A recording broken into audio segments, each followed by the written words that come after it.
Cannabis Common Sense, the show that tells the truth about marijuana and the politics behind its prohibition.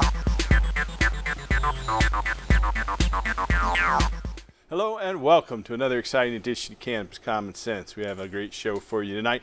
You know, I said last week that we were supposed to have Anthony Taylor from the Oregon Cannabis Commission and Compassionate Oregonians on. He called me a couple hours ago and said his back is out. And so Eric Llewellyn, on very short notice, has set in. Thank you, Eric. Okay, no problem. Anthony will be coming on via telephone. He can make a phone call even though his back is bothering him. But we have a lot of hemp news tonight. There's some controversy about the difference between hemp and marijuana in both Oklahoma and Idaho. And several people have been arrested over that debate. Over in the wings, Mr. John Cornett is standing by, ready to play us a tune. Hey, John. Hey, Paul. How are you doing? Very well. Good to see you. Good to see you. We have some film clips with Jorge Cervantes. I think Todd McCurry is in there. We'll discuss those as they're coming up, and just stay tuned as we bring on our infamous Dancing Cannabis Leaves. I feel the force.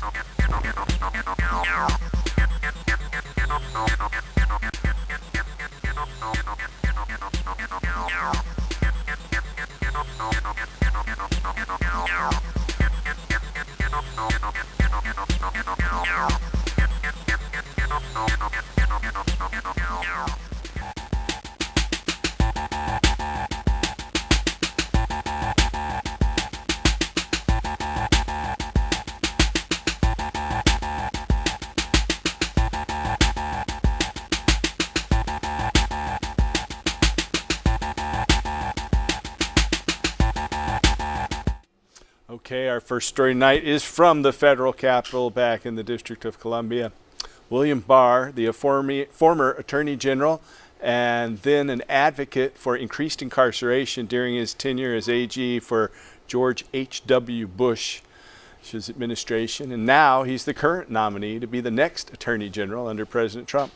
Barr reiterated his stance in writing to not go after state legal marijuana programs and expressed support for increased research. His statements before the Judiciary Committee came in response to questions from Senator Cory Booker and Kamala Harris, two new Democratic presidential aspirants here as of the past week, and each of whom represent states where marijuana is legally sold. William Barr is incredibly wise to acknowledge that the genie is out of the bottle when it comes to regulating marijuana and the marijuana reform movement. Now's the time for the Department of Justice to work in good faith with the Senate Judiciary Committee on legislative solutions that address the senseless waste of law enforcement's precious time and resources due to the failed federal policy of prohibition and criminalization. Here in Oregon, legislation is pending, Senate Bill 639, to allow the social consumption of cannabis by adults in licensed and regulated establishments like bars for alcohol. The bill allows the Oregon Liquor Control Commission to issue licenses for permanent cannabis consumption venues as well as cannabis at special events. The bill is currently awaiting assignment into a Senate committee. If passed, it would require the Oregon Liquor Control Commission to regulate social consumption businesses and event spaces, allow for the sale of cannabis in these clubs, tasting tours on farms similar to wine, and expanded legal cannabis delivery into the private and temporary residences like hotels. A similar bill has been introduced in the House of Representatives, Oregon's House Bill 2233. The fundamental difference between the two pieces of legislation is that while Senate Bill 639 creates a legalized framework for indoor smoking and vaping, House Bill 2233 does not. Madeline Martinez of Oregon NORML, the National Organization for the Reform of Marijuana Laws, a frequent guest on this show, says this approach further marginalizes the poor who are disproportionately punished for public consumption. In Oregon, due to the Indoor Clean Air Act, cannabis consumers must find a place outside in the shadows and elements, which is unsafe and has become a social justice issue. Cannabis consumers should be treated with dignity and allowed to consume cannabis out of public view. Only Senate Bill 639 would accomplish this goal, so I encourage Oregonians to contact your state legislators and get behind Senate Bill 639. In Denver, Colorado, in a similar story, concluding an unusually long municipal trial, 2 years in the making, a Denver jury today found the co-founder of the International Church of Cannabis guilty of public marijuana consumption and violating the Colorado Clean Indoor Air Act. The 6-person jury, after deliberating for more than 2 hours, convicted Steve Berkey of both charges, which stemmed from an invite-only April 20th, 420 celebration at the church in 2017. Undercover police officers cited Berkey and the other 2 co-founders that day. The case is the first to attempt to address a question Colorado cannabis smokers and industry experts have been asking since marijuana was legalized 5 years ago. What is the definition of open and public consumption of marijuana? Berkey received a $50 fine for the 2 convictions. Berkey said, quote, "I don't know how the city attorneys can claim victory because they spent tens of thousands of dollars and they've now collected a $50 fine. I don't know if taxpayers are furious about this, but I am a taxpayer and I would be furious if I knew that the city attorney spent 4 days trying to convict someone for a maximum $100 fine," end quote. Berkey said he's considering appealing the ruling. Out of Augusta, Maine's lawmakers have once again pushed back against plans to establish licensing rules and regulations to govern the commercial production and retail sale of marijuana to adults. Voters initially approved the legalization of cannabis sales in November 2016, but lawmakers led by former Republican Governor Paul LePage, gladly out of office now, have repeatedly taken steps to delay the law's implementation. On Friday, Maine's officials rescinded a contract with the consulting group that had been hired to assist in drafting regulations to implement the law. Those regulations were anticipated to be finalized by April. Officials declined to speculate on the new timeline, according to the Associated Press. Newly elected Governor Janet Mills, a Democrat, is on record stating that lawmakers must follow the will of the people and implement the voter-initiated marijuana law. Down in Sacramento, California, state labs in California are identifying the trace presence of neurotoxic chemical elements lead in some disposable vapor cartridge products, according to an investigative report published by Leafly.com. According to newly implemented statewide regulations, cartridges must contain no more than 0.5 parts per million of lead in a cannabis product, the strictest standards for heavy metal in the nation. The experts speculate that cannabis oil, which is acidic, is leaching lead from some cartridges, causing the oil to fail their tests. Empty vape cartridges have also been tested positive for lead, according to Leafly. The report's authors conclude, quote, "All vape cartridges made before January 1st, 2019 in California may or may not contain some lead in the oil. No one was testing for heavy metals. Retailers are allowed to sell inventory manufactured in 2018 to consumers. All vape cartridges made for the licensed adult use market in California after January 1st of this year should be lab tested and contain less than 0.5 parts per million of lead. If you want to inhale 100% lead-free vapor, you should abstain from using cartridges until carts with lead-free metal start hitting California stores later this winter." In Oklahoma, defense attorneys are calling for charges to be dropped against 4 men who were arrested after they were found hauling 18,000 pounds of cannabis in one Oklahoma town. It all started last month when police in Oklahoma saw a semi-truck running a red light and officers noticed a white van following closely behind the truck, or so they say. Authorities decided to pull the vehicle over and soon discovered that at least 18,000 pounds of what they said was marijuana. Quote, "The substance did field test presumptive positive for marijuana," end quote, court documents state. However, the men who were accompanying the shipment all said that the product was not marijuana, but was hemp. Investigators say the driver gave officers a bill of sale for hemp, but they say the document was vague. They also had a passage from the Oklahoma Department of Transportation to move that through Oklahoma. But the state police troopers didn't really care about that. One of the alleged suspects was said that they work for a company that makes medicine. He said, quote, "I run a veteran-owned company. This is absolute horse shit. We are legal and compliant," end quote. Andrew Ross said. He said, quote, "This is a federally legal product and for veterans, end quote. The authorities say that 4 other people were arrested on allegations of aggravated trafficking. For weeks, the county authorities waited for the test to come back to show the level of THC in the samples in order to determine if it's hemp or if it's marijuana. While both hemp and marijuana contain THC, hemp has a very low trace of THC, less than 1/3 of 1%. Now, one defense attorney there in Oklahoma says that testing is complete and the results prove that his client is innocent. Defense attorney Matt Lyons told the Tulsa World that federal testing has been completed on 11 samples, with only 2 found to be marginally over the legal THC limit. At this point, 2 of the men, Denicky and Warsam, have been unable to obtain a bond, so they're still in jail 4 weeks later. Lyons says he still doesn't understand why anyone was arrested, since the hemp growers were found to be in violation of the law or only given civil fines or penalties. The lawyer said, quote, "Why is this still being criminally prosecuted? Is this because you made the mistake of prosecuting them before the tests were done?" End quote. The district attorney's office has not commented on these findings, and now will send the truck to Colorado to have THC testing done on the entire 9 tons of cannabis, the defense attorneys claim. And over in the east, in Idaho, the new federal farm bill, which legalized the sale of hemp plants, won't stop those transporting the plant from getting a criminal charge if caught in Idaho, according to county officials there in Ada County. Last week, the Idaho State Police arrested an Oregon man who's transporting a substance that tested positive for THC. He had 6,701 pounds worth, according to the Idaho State Patrol.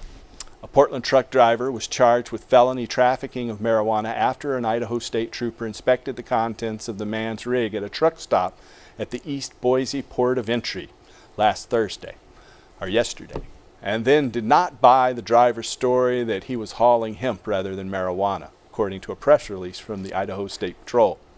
Although it would not make much of a difference in Idaho technically, because hemp meets the statutory definition of marijuana in Idaho if it contains any THC whatsoever, according to the prosecutor in the Ada County. Hemp plants typically contain less than 1/3 of 1% THC, the psychoactive chemical in cannabis, and cannabis plants generally contain anywhere from 15 to 40% THC when grown for adult use or medical use. The prosecutor said, quote, "From his training and experience, the trooper knows what marijuana smells like, and the odor was very easily detectable by him, even with the trailer doors closed," end quote, Idaho State Patrol spokesman Tim Marsana said. Dennis Palmarchuk, who's 36, from here in Portland, was booked into the Ada County Jail. He was released on a $100,000 bond, and his next court appearance is February 7th. Palmarchuk is a driver for VIP Transporter, LLC, here in Portland. Company owner Ivan Pavley told the media that he said the truck was loaded with industrial hemp in Hubbard, Oregon, and it was bound for Aurora, Colorado. He said he was 1,000,000% sure that the cargo was hemp, not marijuana. He said the company had transported 2 other trucks full of hemp prior to Palmarchuk's arrest. The new federal farm bill legalized the farming of hemp, but Idaho has not done so. Boise State Radio reported that Republican Representative Carolyn Nielsen Troy plans to introduce a legalization of industrial hemp bill. Pavley said, the president of the trucking company, said that he thought hemp's legal status federally meant that transport across state lines was no longer an issue.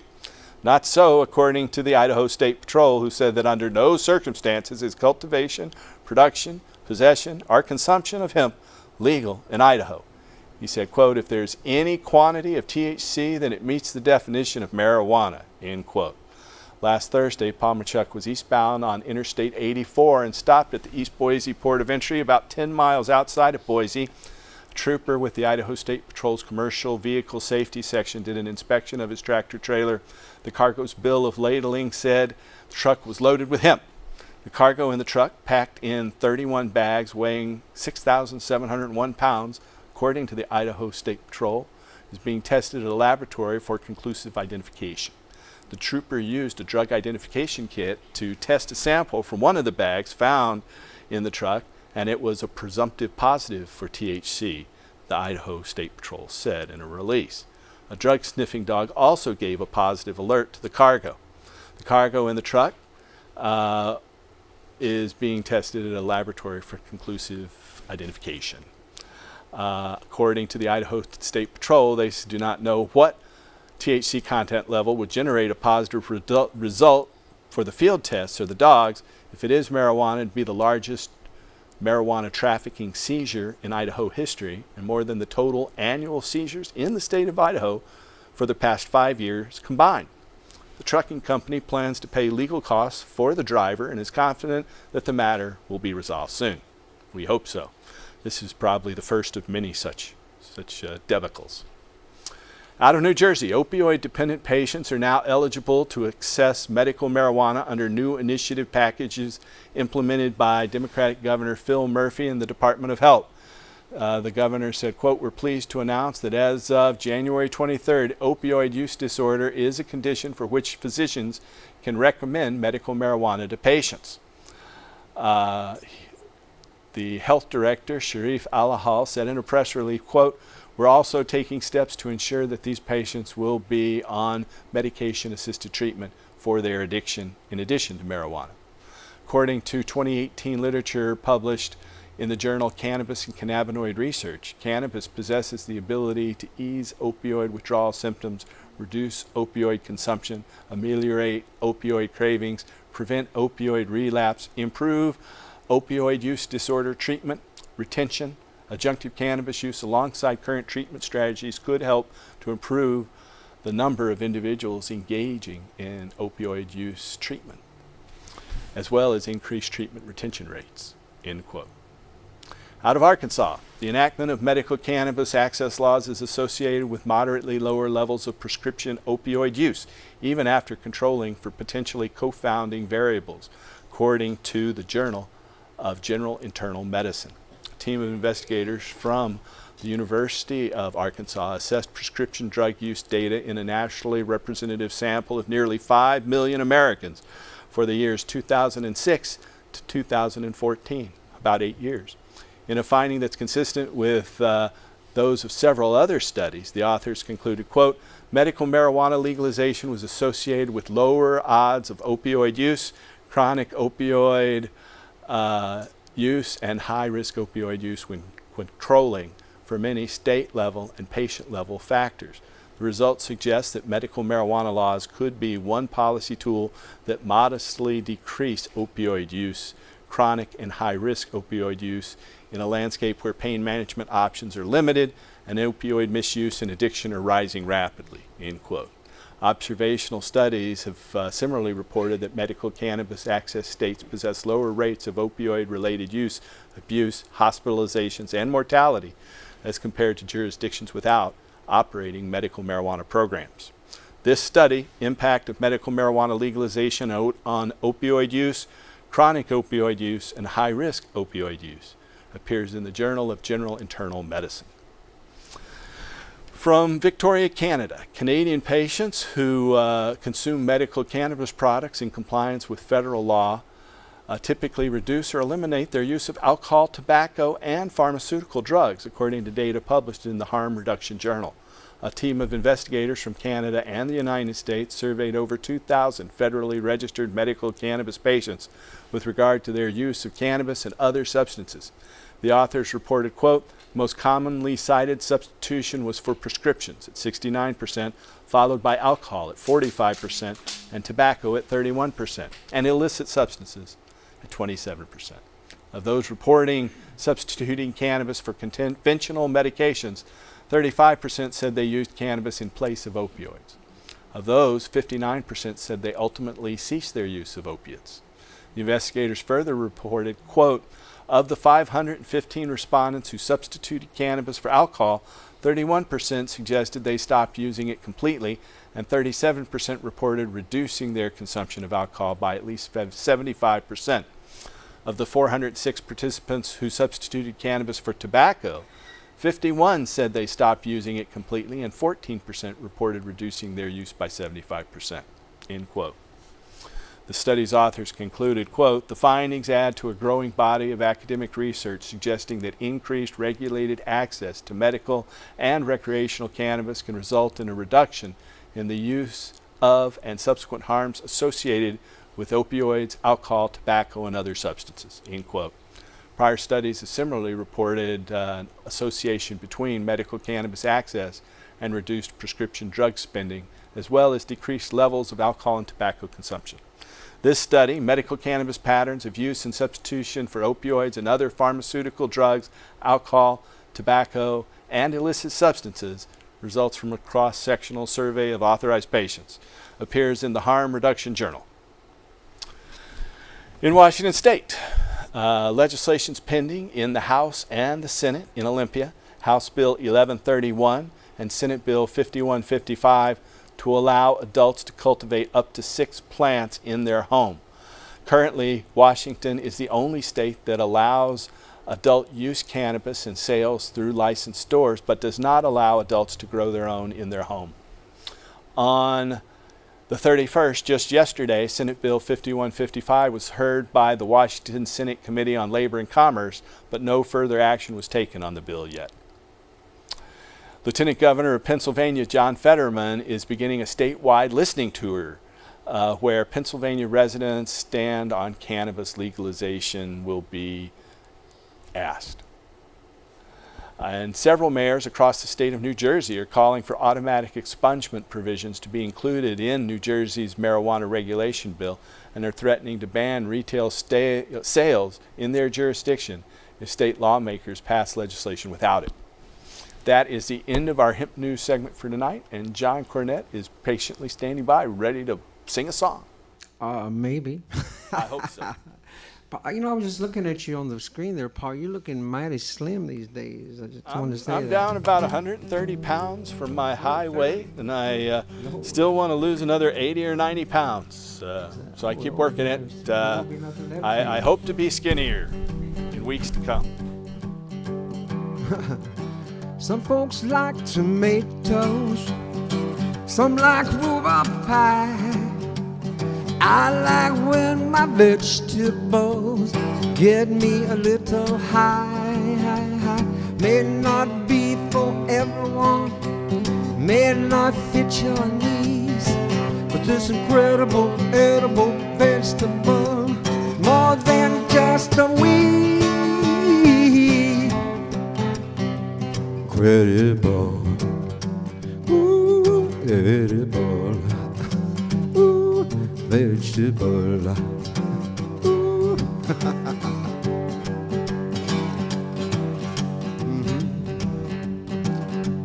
Right.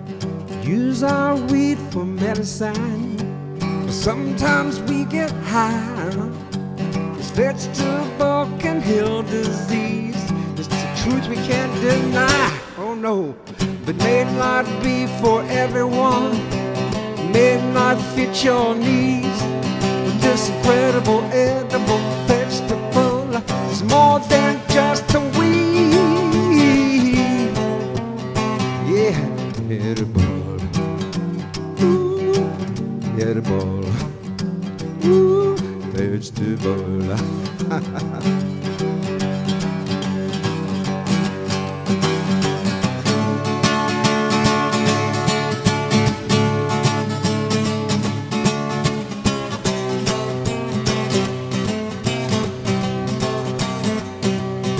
Edible, ooh, edible, ooh, vegetable.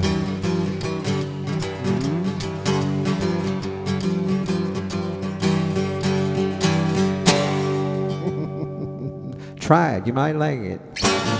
All right. Okay. Thank you, sir. That's it. Incredible edible vegetable. Almost got it out. Good job. Good job. Thank you, brother. Another great cannabis song from Mr. John Cornett. Hey, welcome back, Hey, how Eric. you doing, brother? Very well. It's good to have you back. I know you've been down for a while with car problems. Yeah. And you thought you had it fixed, only to have more breakdowns. Yep, and I live out in the middle of nowhere, so. Yeah, you traveled about 45 miles to get here. Yeah, roughly. Yeah, I'm out in Forest Grove. Yeah. Yeah. So. So. But I'm back. But you're back I'm back. after. incredible expense on your car. Given your wheelchair, you got to have a special Yeah, it's vehicle not like to I can haul just that hop. thing around. I can't right? just hop into any vehicle and Right. route. So it's something that we got to throw the money into when needed. So yeah, Yeah. but it's Well, great to be back. It's good to have you back. I'm glad you're back out on the road again. Thank you. If you're out there and you have a question or comment for us tonight, you can call us at the number 503-288-4442. That's 503-288-4442. We were going to have Anthony Taylor of the Oregon Cannabis Commission, an advisory body to represent medical marijuana patients. We're going to have him in the studio here this evening, but he called me a couple of hours ago and said his back is out. Can he call in? So we're going to be rousing him on the phone here, and should have him here momentarily, hopefully. We do have a call. Okay, I think we got him. Hey, Anthony, are you there? Hello? I am. You are. Okay. I am here. You're probably stationary. You said you had a problem with sciatica. I am. I'm rocking gently. Okay. Well, rock on. You know, I'm sorry that you got to go through that. I've had some back issues in the past, and I know they're no fun at all. So you've been lobbying the legislature. You were down in the legislature today in great pain, I guess. And so what's going on there? Well, it's the usual stuff. There's about 25 bills that have been introduced. Some of which will not go anyplace, probably half a dozen of them or so. Some of them will probably get a hearing and won't go much further than that, and then others will get hearings and go right on through the building. And do you have any clue as to which ones look likely to get the hearings and go through the building? And to the governor for her signature. Yeah, I know the Hemp Commission is coming up. I think that probably stands a good chance. I know the governor wants to get a moratorium in place on production licenses for the OLCC. And there are some other smaller patient issues that are being tossed around also. So you want to tell us about the patient issues. You're on the Oregon Cannabis Commission. Tell us about the Oregon Cannabis Commission. That's an advisory body that's appointed by the governor. It is an advisory body in a sense, but we're also allowed to make legislative recommendations. And of course, we serve at the pleasure of the governor, but yeah, we can make the recommendations. And we are tasked with creating a long-term strategic plan to ensure that cannabis remains accessible and affordable for those Oregonians that benefit from it. I see. So what are you advising the legislature to do? Well, the report, which came out today, recommends that the state explore creating a single overarching agency to manage all things cannabis. Their next recommendation is that the state create a new expense account to allow 20 or so % of the retail tax revenue to be put in and set aside for other Oregon projects, some of which they recommend, such as the Cannabis Research Center, State Reference Lab, training and educational modules, and subsidizing supplemental patient care and access. So does this have a bill number? No, it does not. It just hit the members today. Okay, So and this is from the Oregon Cannabis Commission to who? The Oregon legislature. Okay, so the members of the legislature got it today. They did. And so you're looking for sponsors there to move it forward. It's not a bill yet. Yeah, It's only a report. I see. So we are looking for, yes, legislators and sponsors to move it forward. And How of course, likely we're is it working with that the this'll- committees that are supposed to look at it to see what they have to do and what they can do for us as a commission. So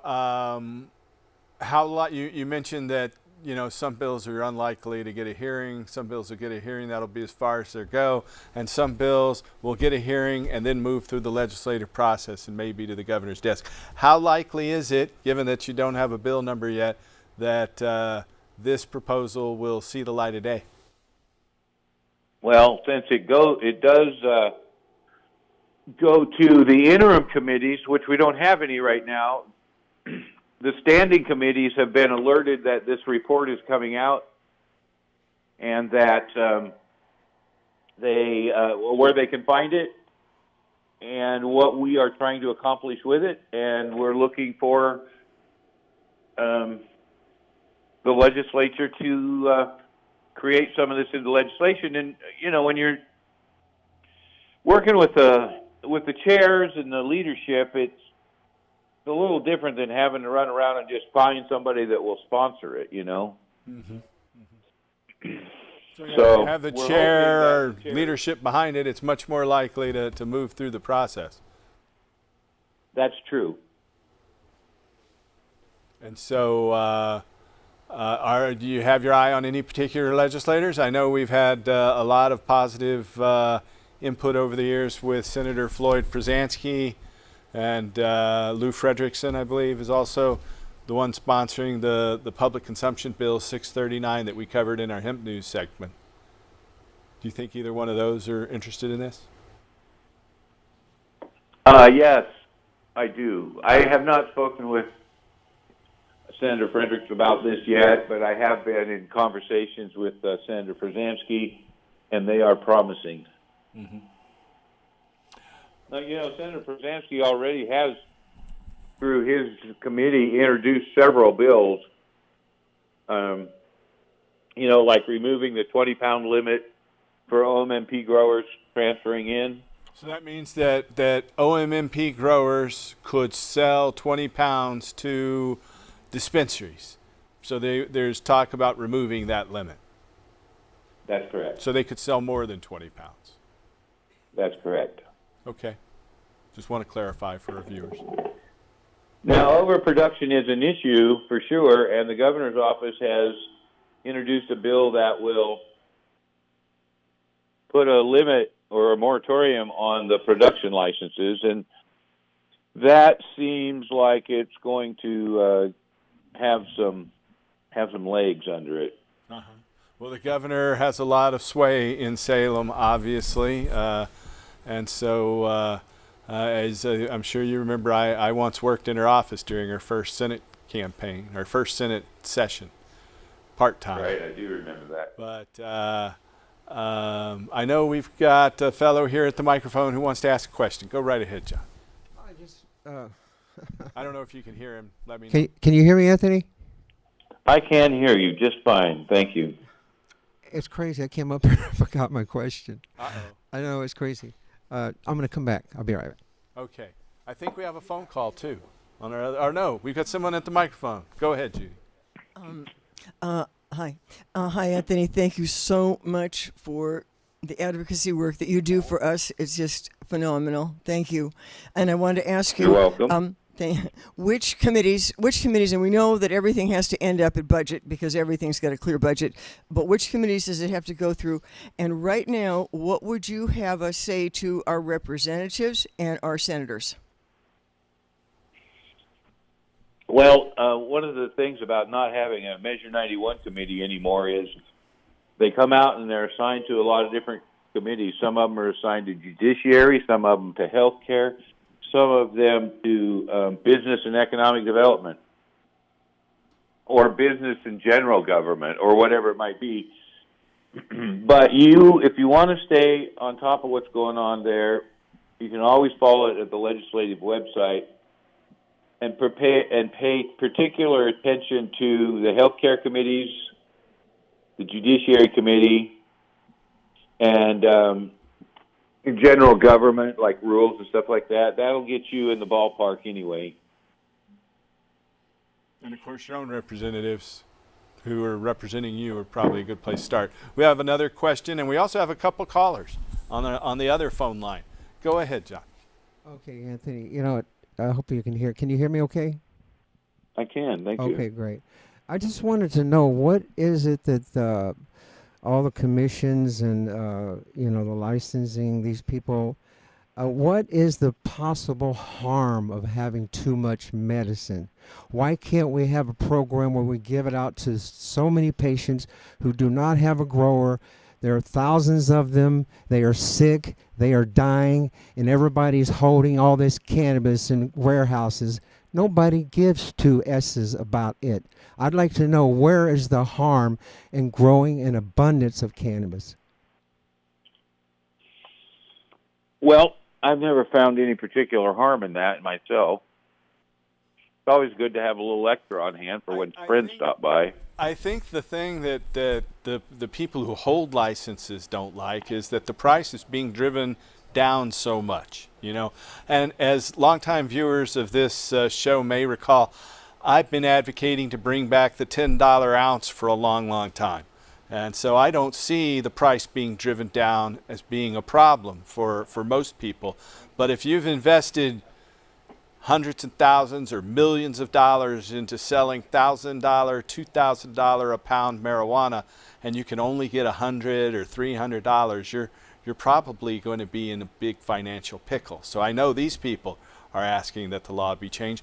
And then there's another bill out there that would allow us to export it, for instance, to Nevada, which has a shortage of cannabis currently. And I know Senator Frederickson's behind that one as well. Are you familiar with that? I am. It's a pretty simple bill. It just really gives the governor the ability to talk to the other states, and should there be an agreement reached that their laws mirror ours, especially when it comes to the tracking, because they don't want to, for instance, send 500 pounds down to a dispensary and it never arrive kind of thing. I don't know that it will get through this session, but we at least need to be talking about it and positioning ourselves so that we can take advantage of it should it happen. It looks like federal law may change this session behind this. I know there's support in the Democratic ranks for that, and among some Republicans. Of course, you aren't lobbying in D.C., but I know our Congressman Earl Blumenauer has been leading the charge with House Bill 420. He went out of his way to get that number there. So, yeah, that's very nice. I really appreciate his energy and his enthusiasm to make sure that nobody's harmed in all of this. Not the patients, not the business owners, not the general public. So it's really important that we keep supporting him and make sure that everybody across the country can opt in or opt out, I guess, but more importantly, so that any patient can go from state to state without having to worry about whether he needs to leave his weed at the border. Right. Good point. Or risk going to getting caught with it. So that's the important thing for a patient. You want to talk interstate stuff. How about making it so patients can go to Mobile, Alabama, or Atlanta, Georgia, or Indianapolis, Indiana, with a couple ounces of weed for themselves? Yeah. Boise, Idaho, or China, someone in our audience says. That's, I know that if you want to go internationally with cannabis, you can apply to the local embassy or consulate and get exemption with a medical marijuana permit to some countries. So that's something that our viewers could look into. I know several people who've done that in Malaysia and Indonesia, countries where capital punishment is applied to people with more than 4 or 5 ounces of cannabis. And so if you have a medical permit and you get permission before you go, you can carry it with you. But it's a scary thing, I think. Speaking, Paul, of the international stuff, I didn't listen to your news at the top of the hour, but did you talk about the World Health Organization's new position on cannabis? No, I didn't go into the World Health Organization. That just last night or yesterday approved medical marijuana to take it out of Schedule 1 with no medicinal use. And so that story's still developing. But I didn't cover that in the hemp news tonight. Yeah, so that's great for patients because, patients, Americans have the right to travel across this country with their medications in their possession. And it's based, of course, on having a valid prescription and it being in that bottle and all that criteria, but it should not be any different for cannabis. If I'm a medical patient in Florida and I want to go visit my friends in Nashville, I should be able to go through Georgia or Alabama on my way through and not have to ship my medicine ahead of me so it's there when I get there. We should be able to travel with it. Well, I'm, of course, in agreement with that.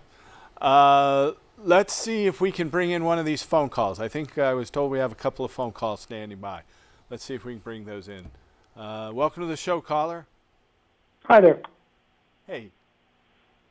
Thank you for doing this show ongoing, Paul Stanford. I really appreciate it. This is such a resource to us. I appreciate your hard work. Hey, I'm happy to do it. Wild horses couldn't drag me away, and a few of them keep trying. My question tonight is for Anthony. It was told through the grapevine, I haven't heard this through official sources yet, but it was said that he has now been made a co-chair on the Cannabis Commission. Did you hear that, Anthony? Maybe we lost Anthony there. Hello, Anthony. We can't switch back and forth. Oh, we can't switch back and forth on the sound from. So let's see if we can bring. Well, we can't bring him in. Yeah, Anthony is the co-chair. That's true, according to someone who was at the meeting. And Dr. Rachel Knox is the chair now, I believe. It was said through the grapevine that the individual who serves as the law enforcement person on the commission abstained from the vote that allowed Anthony to be a co-chair. And we were just hoping to get Anthony's comments on why that person would abstain from the vote. Okay, well, go ahead and hang up, and we can see if we can bring Anthony back and see if he can answer that.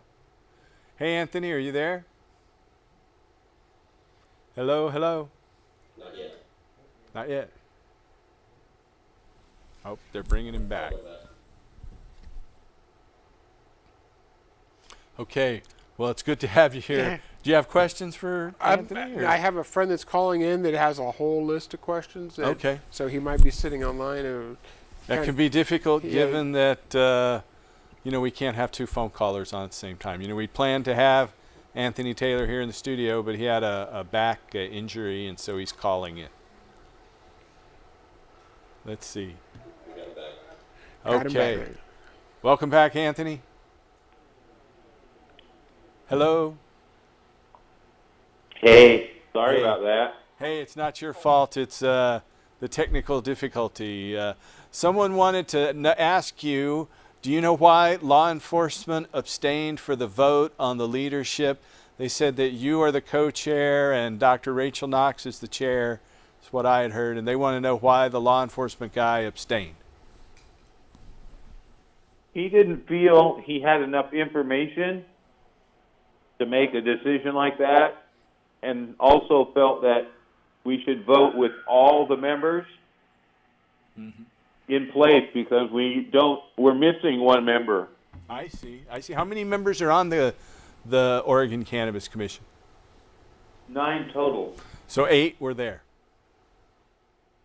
That's correct. Okay. I know, there are people who have more calls, but we can't put 2 callers on at the same time. So I think the best we can do is to try to get you in here someday when your back's not injured.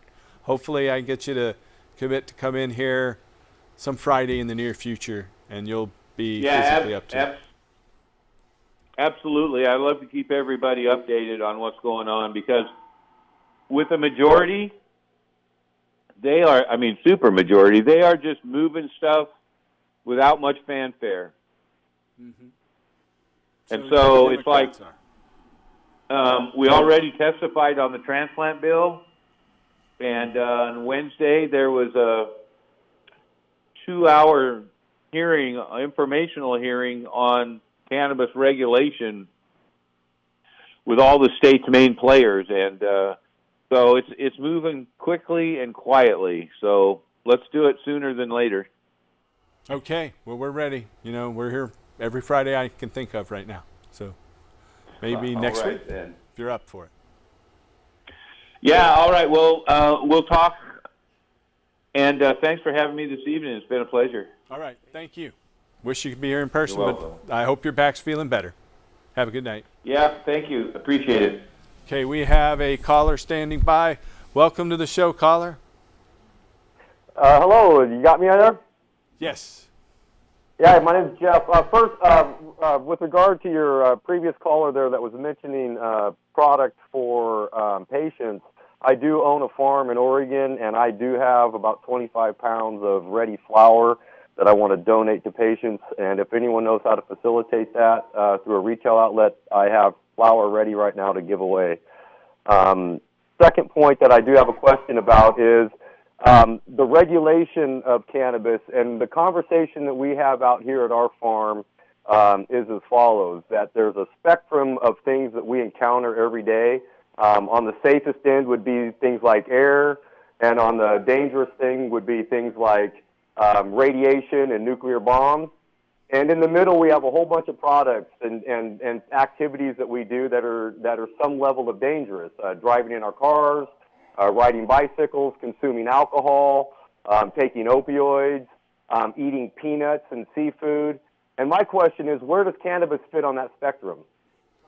Well, you know, you're asking me. And so I would say cannabis, especially if it's vaporized, is very, very low on that spectrum. You can't overdose on cannabis. So you remove that. You can't become physically addicted to cannabis. So it seems to be, especially among psychoactive substances, the safest alternative. I believe we've co-evolved with cannabis over the past 25,000 years, and cannabis has changed people, and people have changed cannabis, and that we have a symbiotic relationship. So then we put all these rules and regulations on it compared to all the other stuff like we're talking about. Yeah. Yeah.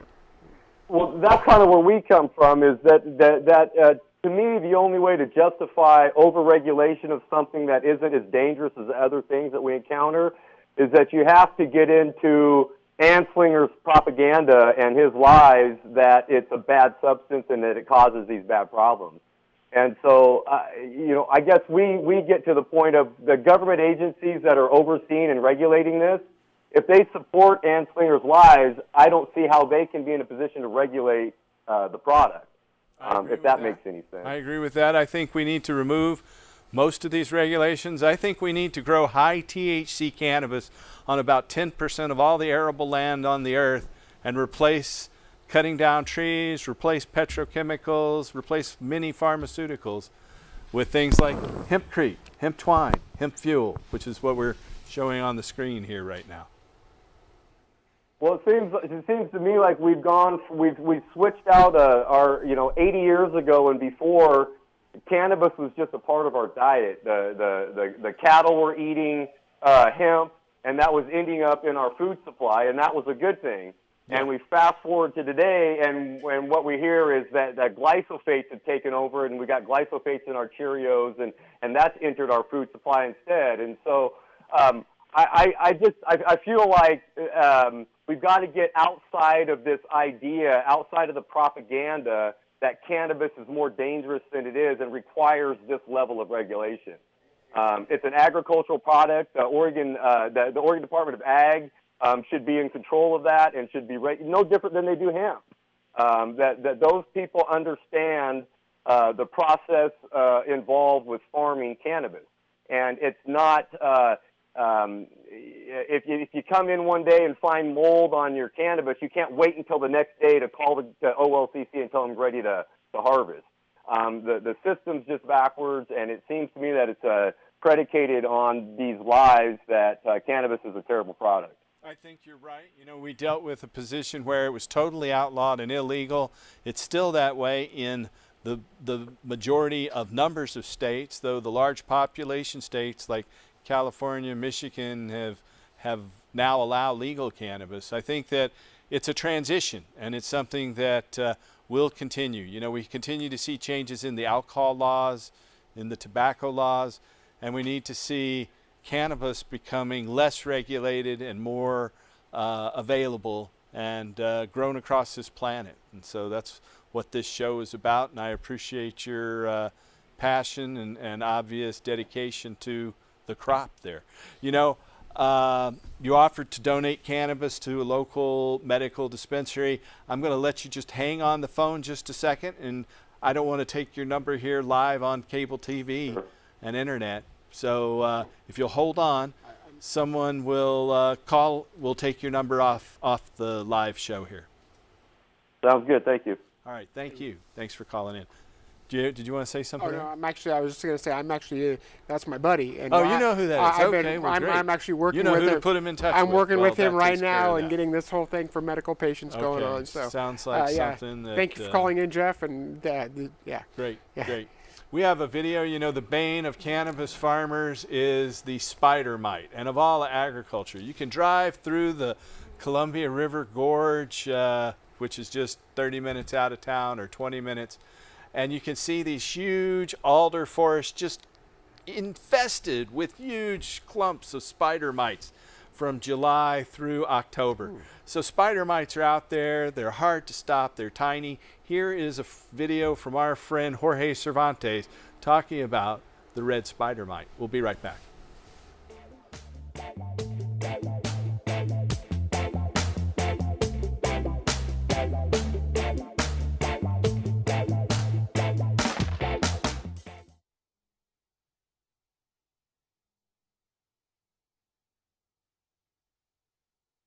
Let's look at this leaf down here.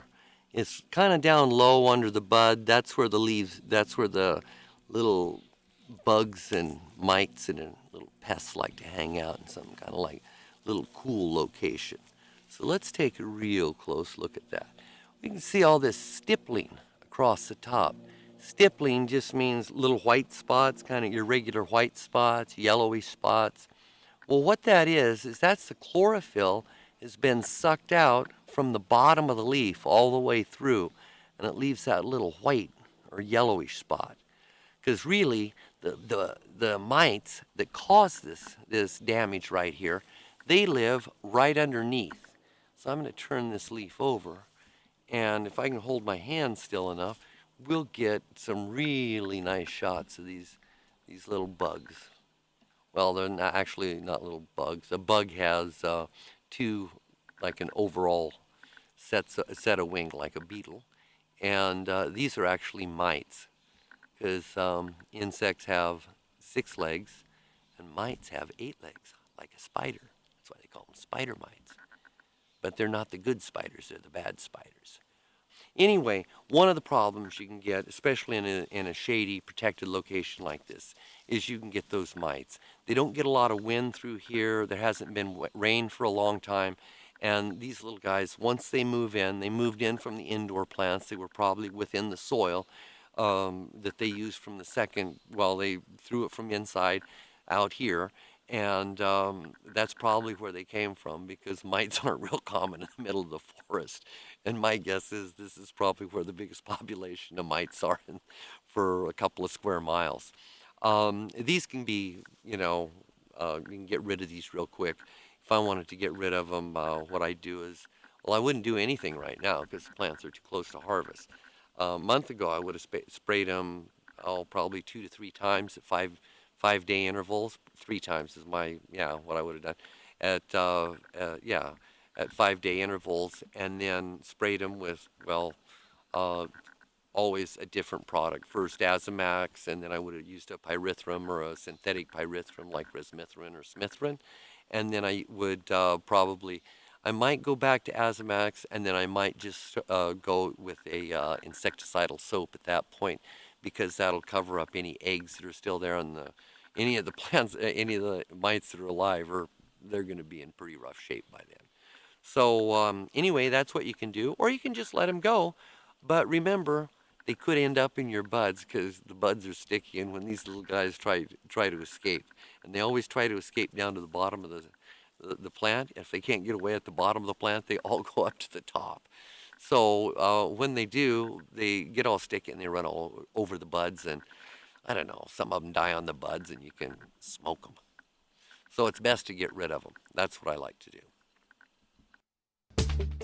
Okay, well, we got to thank Jorge Cervantes for being there.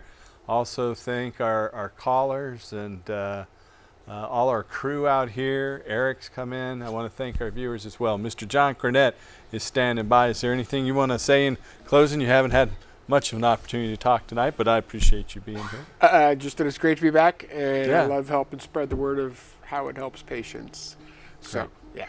Thank you, sir. Thank you, viewers. Here's John Cornett. We're going to go out on another great song with him. We'll be back next week, and tune in next time. Help restore hemp. Good night. Like that. Yeah, now's the time. Now is the time. Time is now to tell the truth. Yeah. You hear the truth. You know the truth.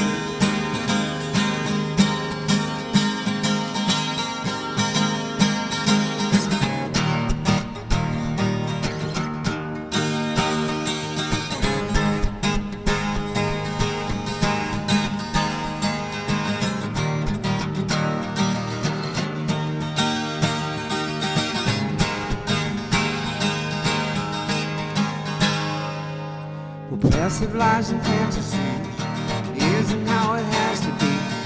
And ignorance throwing stones like cemented brainless clothes. Sound the alarm, re-educate